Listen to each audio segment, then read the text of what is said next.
Nottingham Forest versus Aston Villa. That went quite well, didn't it, at the weekend? Really well, in fact. Ah, what a goal! Yes!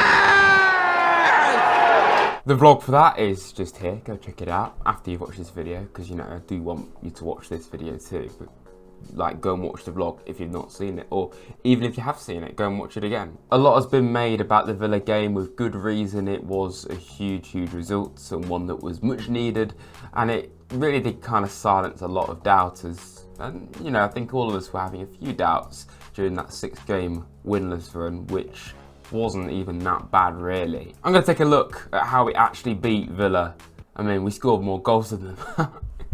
Yeah, God, that's dreadful humour. As soon as the team news came out, I could tell that Cooper meant business. He really wasn't at all afraid to make changes, putting Demos into the net. Not literally, but, you know, putting me in the net. That was a big call, but I think it is definitely one that paid off. I think a lot of us can say that we did feel a lot more assured with him in goal than Matt Turner. Not that he's a bad goalkeeper, Turner. I'm not going to kill him like some people would do. I'm going to get behind him, as Steve Cooper himself said. However, Demos very much is a very good goalkeeper, and probably is going to be our #1 going forward. But to take Bolly out instead of Murillo or Niakate was a bit of a surprise, but it paid off big time. Let's take a look at the goals first. This was an amazing way to start the game. Alanga, first and foremost, running into space, completely runs out of space, but he doesn't panic. He takes his time, and sometimes I do feel like he does need to pass the ball a bit sooner, Alanga, but in this case he handles it brilliantly. Plays it back to Toffolo. Toffolo, he doesn't even look like he really looks or thinks about what he's going to do there. He just whacks it into danger, and honestly, brilliant finish from Ole Einar, who is fast becoming one of our best players this season, and without a doubt, I think one of the best free bits of business we've ever done. The way he's playing right now, I think he is. Fast forwarding to the second goal, obviously Toffolo again on that left-hand side, who continues to be amazing. Matty Cash, unfortunately for Cash, heavily struggled against him, so that's unfortunate for Matty. Sorry, mate. Plays it into, again, pretty much the same kind of areas where he played the ball. So Ole Einar, this time to Mangala, and I love the goal reaction to this because it's like a delay. Wait, is it a goal? Is it gone over the line? Yeah, it has gone over the line. Mangala taking a shot off the post, and that's very poor for Martinez, for being honest. But 2 assists from Harry Toffolo for both the goals in this game. I think it's 3 assists since he's come into the team. What an impact. By the way, if you'd like to subscribe to Rads, please make sure you do that. I didn't mean to put my pen at you. I'll put it down. A bit rude. But do it. Please make sure you like and subscribe. I would appreciate it. A lot goes a long way.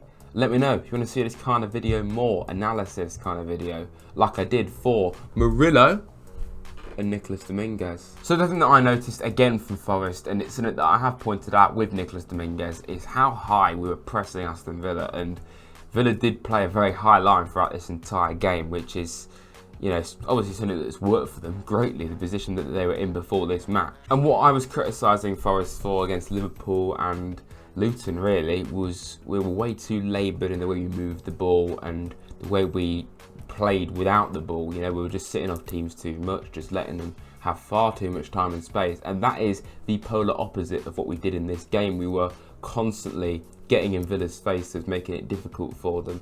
And Nicholas Dominguez and Ibrahim Sangara, they're not even attacking midfielders, but they were pretty much playing as attacking midfielders in this game. They weren't, but they were pressing very high. So a couple of examples here, a lot of just Dominguez just pressing. Again, Dominguez, again, he always is getting stuck in. But this is just an unbelievable example of Nicholas Dominguez doing what he does best. He does not let this Villa player at his side. I don't even know who that Villa player is, but it's Kamara. He just tracked him the entire way. Again, now Ibrahim Sangara getting really stuck into Douglas Luiz. Again, Dominguez, now Taiwo, it's a foul there. But again, another example of high pressing. Again, Villa's backline here is quite all over the place. Perfect opportunity to just play a long ball, great ball over to Alanga. Again, Dominguez so often being the creator of chances. Little ball over the top to Taiwo. again, it was something we did frequently throughout that game. Press high and play long balls over the top of Villa's defence, because we had enough space behind their defence to really get somewhere. Another thing as well is we were very good at restricting Villa in terms of how much space that they could get when they were attacking, and in pretty much every way. If you look at the stats, Villa had 654 passes to our 240, so they did an awful lot of passing but not really getting anywhere, and with all those passes, only 13 shots, only 6 on target. But talking about the wide areas of the pitch and how we stopped them getting into our penalty area, in those areas they had 10 successful crosses out of 36. That's unbelievable, and that's purely because of how much we restricted them. Ola Aina here doing everything that he could to make sure that Luca Dean did not get that ball. This is, okay, watch this, right? Harry Toffolo. I'm sorry, Matty, but get lost. That is unbelievable. Absolutely no mercy. This isn't even just like, you know, defending wide areas. It happened in a wide area of the pitch. It's just a proper good old-fashioned tackle. He's just said to Matty, mate, get lost. I'm Forest fullback now on the other side. Now this isn't the thumbnail of this video, and I think it defines us in terms of how we defended in this game. Having so many men back in the second half especially, but really making sure that Villa can't get crosses in, as I've already said. There's literally 4 Forest players around 2 Villa players. Converging on Leo Bailey there, you've both got Alanga and Toffolo, Dominguez just behind, Mangala right next to Matty Cash. Cash then gets the ball, doesn't get anywhere with it, Mangala wins it back, and we're just so smart with how we deal with this. And Mangala's turning circle is oh, I love it. It's amazing. What a player he's been for us this season. A couple more examples of blocking crosses and making it difficult for Villa in those areas. And this is Nico Williams. He came off the bench and put in an unbelievable little cameo. Just, again, you've got Yatesy right next to Nico. So if Nico does make a mistake, you've got someone right there. We were like basically teaming up on their wingers.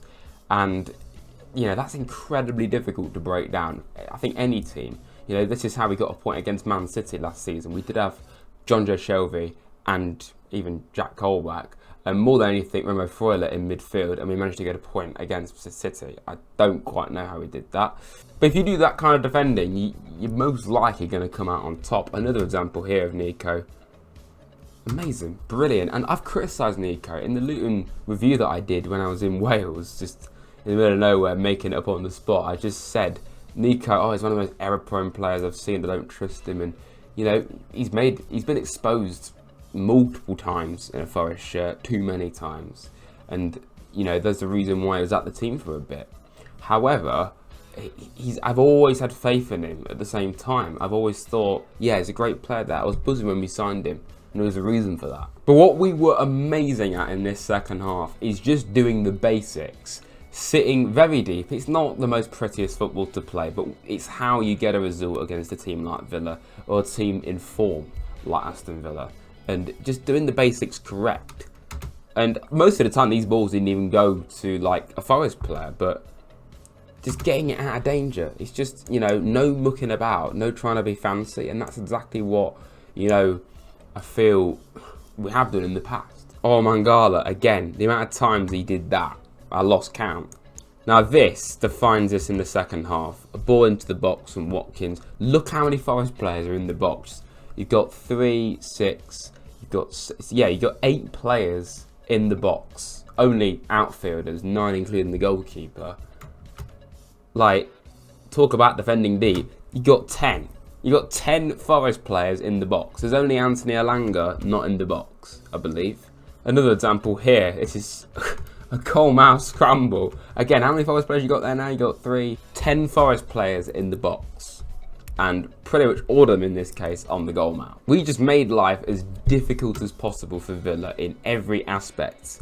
We just made it as difficult as possible for them to break us down. Of 4 clips in a row of just getting out of danger. Murillo there, Mangala there, Nico here, getting it clear. They had 73% possession, Villa. They had Only 13 shots with that much possession. As I already said, significantly more passes. I've got to mention this as well because the subs were criticised heavily against Luton. The subs were brilliant in this game. Already mentioning Nico there, Yates, Aurier and Danilo coming on.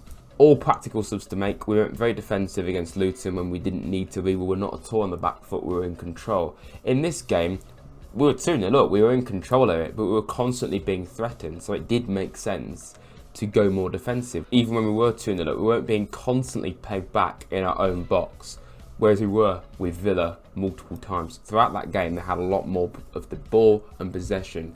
So there's a time and place to play like that, and we played it just perfectly today. It didn't happen today, I don't know why I said that, but we played it brilliantly at the weekend. Honestly, an amazing performance. If you want to see more of these analysis videos, I've done a few of these now recently and you've all enjoyed them. I've really enjoyed putting them together, but I feel like maybe a few player profiles could still be done, or any time we get a big result or even a really bad result, I could talk about what went wrong, for example. I don't really want to do that, but you get the gist. If you want to continue to see videos like this, then please continue to hit the like button and subscribe if you're new to the channel. It goes a long way, really appreciate it. And yes, there'll be West Ham coverage at the weekend, of course. Big game, a real opportunity to build on this performance. Up the Reds. Thanks for watching.